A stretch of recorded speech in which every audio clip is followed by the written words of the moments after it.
नमस्कार, आप देख रहे हैं की दहाड़ और मैं हूं आपके साथ ओम पांडे। बड़ी खबर आपको बता रहे हैं, बड़ी जानकारी आपको दे रहे हैं। जहां सुप्रीम कोर्ट ने यूजीसी के नए नियमों पर रोक लगा दी है, तो एक गुड न्यूज, लेकिन ये नहीं कहेंगे हम कि ये सिर्फ जर्नलिस्ट के लिए गुड न्यूज है। यूजीसी के नए नियम जो कि भेदभाव को रोकने के लिए बनाए गए थे कॉलेजों में, यूनिवर्सिटीज में, अब उस पर सुप्रीम कोर्ट ने रोक लगा दी है। और ये गुड न्यूज सिर्फ जनरल के लिए नहीं है, क्योंकि इन नियमों के विरोध में सिर्फ जनरल नहीं बल्कि कुछ और जाति के लोग भी आए थे, जिन्होंने कहा था जनरल के साथ गलत हो रहा है। लेकिन अब इन पर रोक लगा दी गई है। साथ ही सुप्रीम कोर्ट ने टिप्पणी की है कि इन नियमों में जो प्रावधान है वो स्पष्ट नहीं है और इनका गलत इस्तेमाल हो सकता है। यानी कि सुप्रीम कोर्ट ने भी ये मान लिया है कि नियमों का गलत इस्तेमाल हो सकता था, जो कि बात शुरुआत में ही कही जा रही थी जब ये नियम नोटिफाई हुए थे। जनरल इनका विरोध कर रहे थे।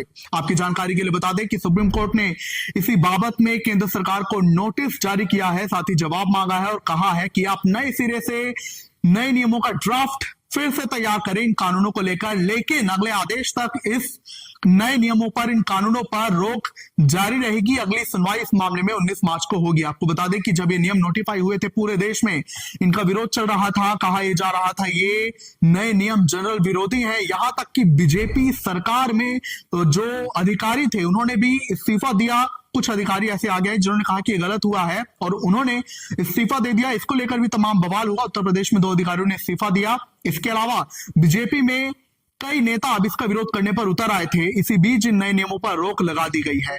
वहीं आपकी जानकारी के लिए बता दें कि जो सीजेआई सूर्यकांत है, उन्होंने कहा कि हमें यह समझना चाहिए कि हम जाति विहीन समाज में जिस हद तक आगे आए थे, क्या हम पीछे तो नहीं जाने लगे हैं। और अभी आपकी जानकारी के लिए बता दें, हम उन नियमों पर बात करेंगे जिनको लेकर विरोध हो रहा था। आखिर वजह क्या थी वो आपको बताएंगे।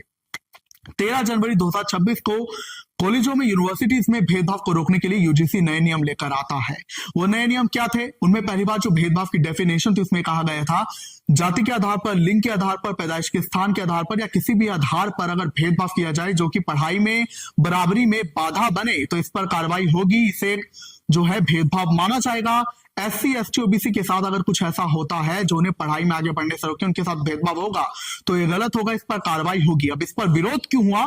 इसमें SC ST OBC को इंक्लूड कर दिया गया, उन्हें डेफिनेशन में उनका नाम दिया गया, लेकिन जनरल का नाम नहीं था। इसी पर जनरल्स ने कहा कि यूजीसी ने तो पहले ही मान लिया है, सरकार ने तो ये पहले मान लिया है कि भेदभाव हमेशा करते हैं वो जनरल होते हैं, उनके साथ भेदभाव कभी नहीं हो सकता।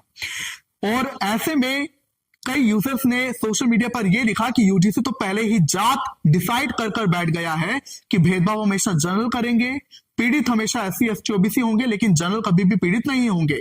जनरल भेदभाव के आरोपी हो सकते हैं लेकिन पीड़ित नहीं, जबकि ऐसा कई बार देखा गया है कि भेदभाव जनरल के साथ भी होता है।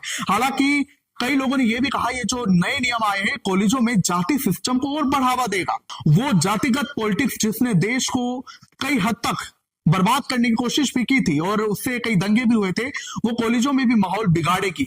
अब दूसरे प्रावधान पर आते हैं, जहां ये कहा गया था कि ये जो इक्वालिटी सिस्टम को बढ़ाने के लिए EOC यानी कि इक्वल अपॉर्चुनिटी सेंटर बनाया जाएगा कॉलेजों में, यूनिवर्सिटीज में, जो इन भेदभाव के मामलों को देखेगा, इन पर कार्रवाई करेगा। अब इसमें तमाम लोगों को शामिल किया गया था, महिलाओं को और भी जाति के लोगों को, लेकिन इसमें जनरल को शामिल नहीं किया गया था। इसी पर जर्नलिस्ट ने कहा कि ये तो बहुत गलत है, आपने पहले तो डेफिनेशन में जनरल का नाम नहीं दिया है, दूसरा EOC में भी जनरल को नहीं शामिल किया है।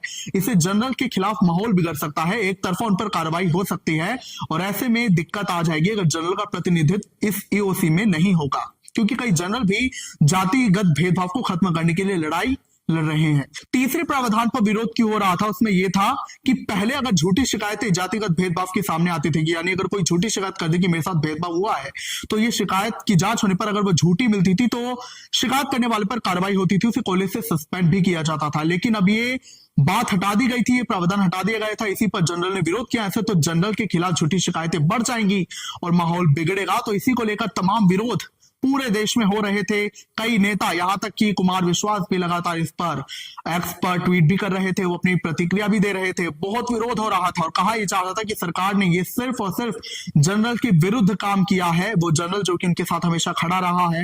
हालांकि बार बार हम ये बात कहेंगे कि जनरल, SC ST OBC ये कुछ नहीं है, आप सब इंसान हैं, इंसानियत का धर्म सबसे आगे है, आप सबको एक साथ रहना है। खैर, ये जो भी नियम थे इन पर अब रोक लगा दी गई है। क्या कहेंगे आप सुप्रीम कोर्ट के इस फैसले पर? क्योंकि इसके बाद तो कई लोग ये कहने लगे हैं कि भाई सरकार का ये जो सुशासन है उससे हमें सुप्रीम कोर्ट ही बचाएगा ऐसे कानूनों पर रोक लगाकर। क्या कहेंगे आप इस पर, कमेंट्स में जरूर बताएं।